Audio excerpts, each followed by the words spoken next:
Hello అండి అందరికీ.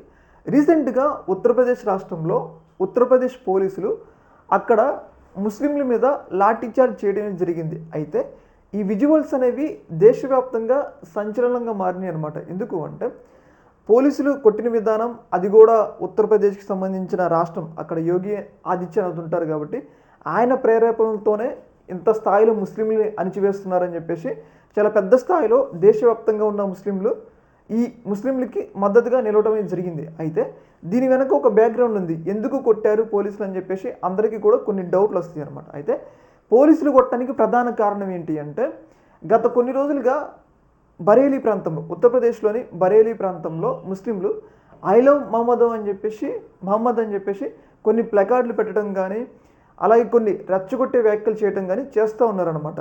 ఇందులో భాగంగానే వాళ్ళు ఒక సభ నిర్వహించుకోవాలి అని చెప్పేసి ప్రయత్నాలు అయితే చేయడం జరిగింది. అయితే ఆ సభలో కొంతమంది రెచ్చగొట్టే, అంటే వేరే మతానికి రెచ్చగొట్టే స్లోగన్స్ ఇస్తున్నారనమాట. దీనివల్ల మత సామరస్యకి దెబ్బ తగిలిద్ది కాబట్టి మీరు యొక్క సభని విరమించుకోవాలి, సంథింగ్ వాళ్ళని ఆ స్లోగన్స్ ఆపుకోవాలి అని చెప్పేసి పోలీసులు నచ్చజెప్పారు. అయినా కానీ పోలీసులు వినలేదనమాట. అసలే యోగి ఆదిత్యనాథ్ ప్రభుత్వం, పోలీసులు మాటలు వినపోతే ఇంకా వాళ్ళు ఊరుకుంటారా? అందుకోసం అని చెప్పేసి అక్కడ మత సామరస్యకి దెబ్బతీసే ప్రయత్నాలు జరుగుతున్నాయి కాబట్టి పోలీసులు లాఠీచార్జ్ చేయడం జరిగింది. తీవ్ర స్థాయిలో ఈ యొక్క విజువల్స్ అనేవి దేశవ్యాప్తంగా వైరల్ కావడం జరిగిందనమాట. అయితే దీని వెనుకున్న ప్రధాన కారణం ఏంటి అంటే, పోలీసుల మీద కూడా వాళ్ళు రాళ్ళు రువ్వారు. పోలీసులు ఆపకుండా పోలీసుల మీద కూడా రాళ్ళు రువ్వారు.